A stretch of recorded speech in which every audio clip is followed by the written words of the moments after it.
Salam luar biasa dahsyat.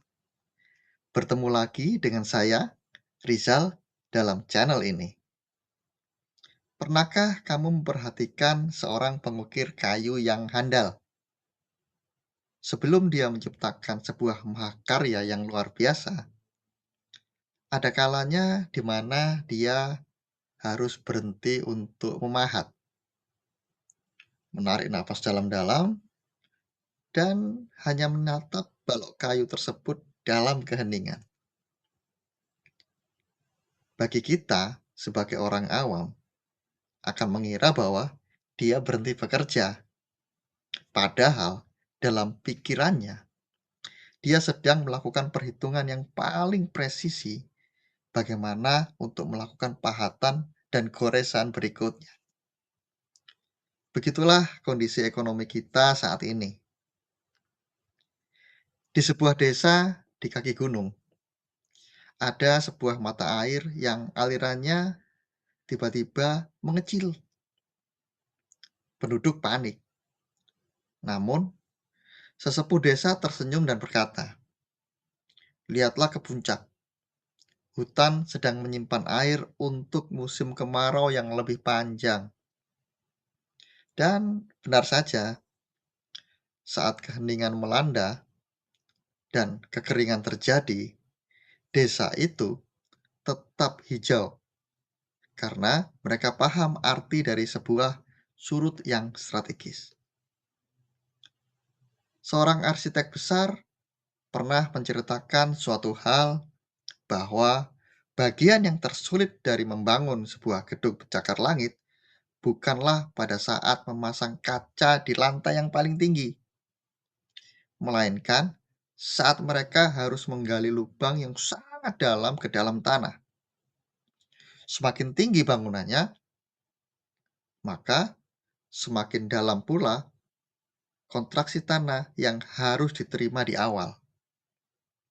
Bayangkan, kamu mempunyai sebuah jam pasir. Saat pasir di bagian atas mulai habis, ia bergerak semakin cepat di bagian tengah, seolah-olah akan habis.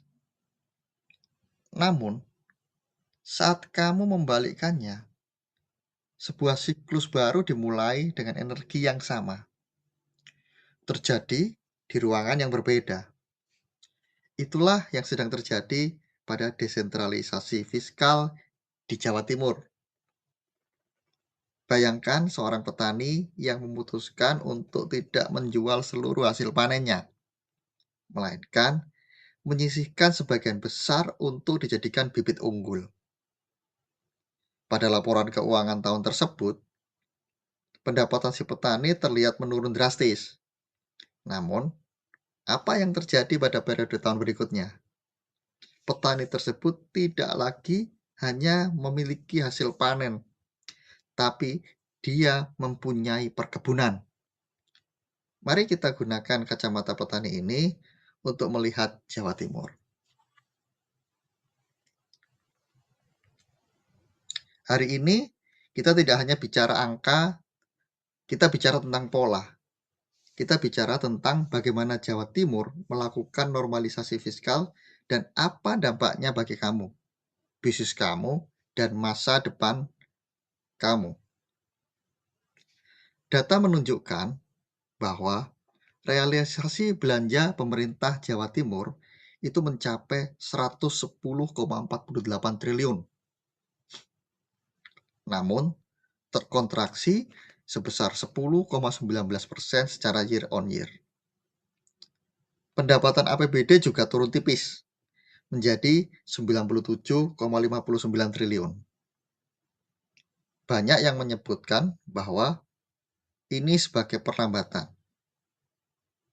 Saya menyebutnya sebagai kalibrasi akurasi. Jawa Timur sedang membuang lemak-lemak anggaran yang tidak produktif untuk menyisakan otot-otot yang kuat. Pertanyaannya, mengapa angka tersebut turun? Pertama, high base effect. Kita tahu bahwa di tahun 2024, Jawa Timur itu mengalami lonjakan belanja yang luar biasa.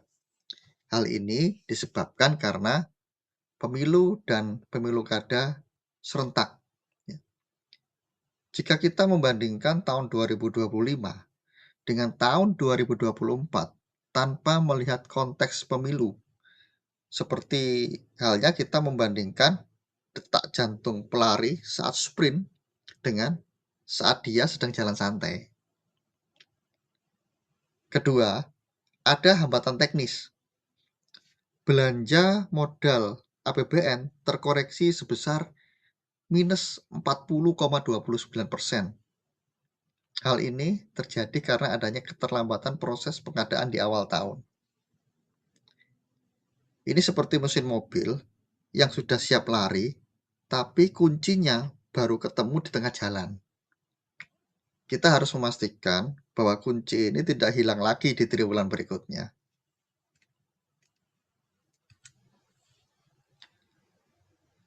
Kabar luar biasanya itu datang dari PAD Jawa Timur yang tumbuh sebesar 4,12% menjadi 36,08 triliun.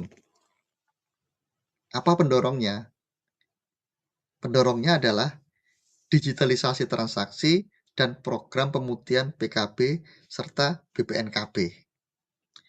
Di tingkat kabupaten atau kota, kita melihat langkah yang sangat agresif, seperti di Surabaya yang menghapus denda PBB B2 atau Gresik dengan diskon PBB hingga 80%. Itu bukan sekedar mengumpulkan uang.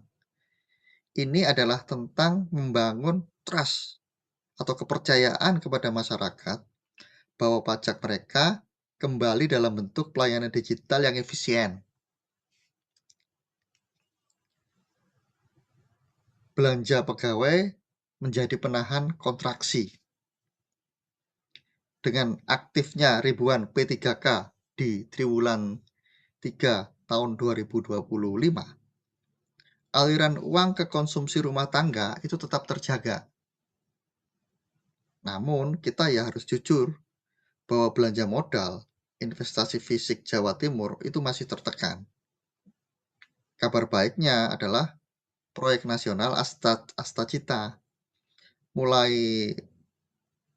dilakukan dan mulai kelihatan akselerasinya, terutama pada misi swasembada pangan dan air, serta program MBG atau makan bergizi gratis yang pagunya itu mencapai 3,33 triliun.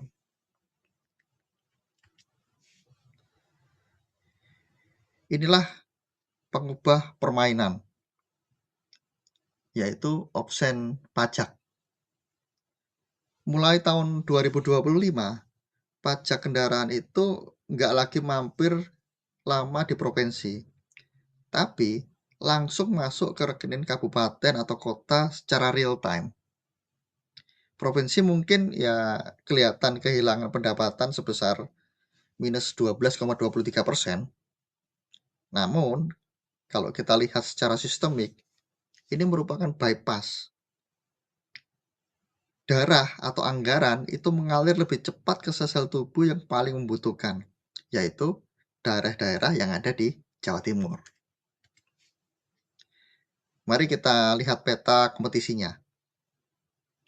Di sini Kabupaten Magetan itu adalah juaranya dengan realisasi pendapatan itu mencapai 79,16%.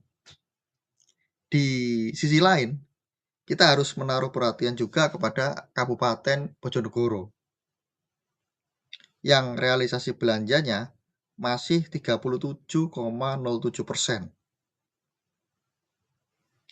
Jika dana sebesar itu terus nganggur di bank, maka bisa dipastikan ekonomi rakyat Bojonegoro akan kehilangan momentum perputaran uang, di mana dana menganggur itu adalah peluang yang terbuang. Jadi, apa yang harus dilakukan? Yang pertama, itu adalah optimalisasi aset. Jangan biarkan lahan pemerintah jadi semak belukar. Manfaatkan aset idle untuk kemitraan BUMD. Kedua, akselerasi belanja. Di sisa waktu di tahun 2025 itu harus digunakan untuk eksekusi proyek fisik, dan ini harus dilakukan sebelum hujan besar di akhir tahun itu bisa menghambat konstruksi. Yang ketiga, creative financing. Berhentilah hanya berhenti untuk menunggu bantuan dari pusat. Perkuat CSR dan sinergi BUMD. Nah, kesimpulannya adalah Jawa Timur itu sedang melakukan yang namanya Great Reset. Normalisasi pasca pemilu itu merupakan kepastian pertumbuhan pendapatan asli daerah adalah harapan, dan akselerasi belanja modal itu adalah sebuah keharusan. Normalisasi itu bukan berarti stagnasi. Ini adalah persiapan untuk lompatan yang lebih tinggi. Nah, di sini ketika kita ingat petani tadi yang kita ceritakan di awal, si petani kini mulai melihat bibit-bibitnya tumbuh. Daun-daun hijau mulai muncul, dan dia tahu bahwa keputusannya untuk menyisihkan hasil panen kemarin itu merupakan keputusan yang terbaik dalam hidupnya. Jam pasir itu kini telah berbalik sepenuhnya.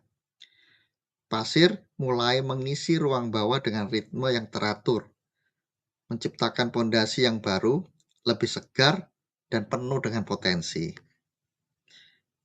Gedung pencakar langit sang arsitek kini mulai menampakkan rangkanya ke langit biru.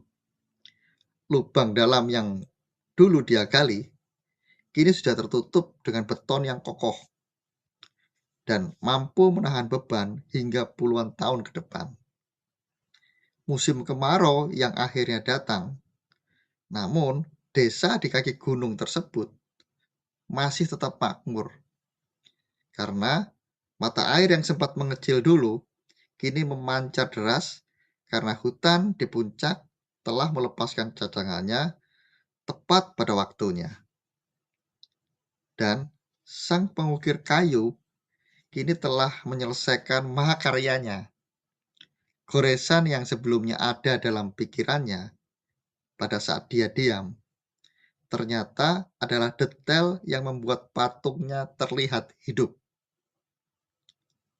Begitu juga dengan kamu. Dengan memahami data hari ini, kamu sedang menyiapkan goresan presisi untuk masa depan finansial dan masa depan di daerah kamu.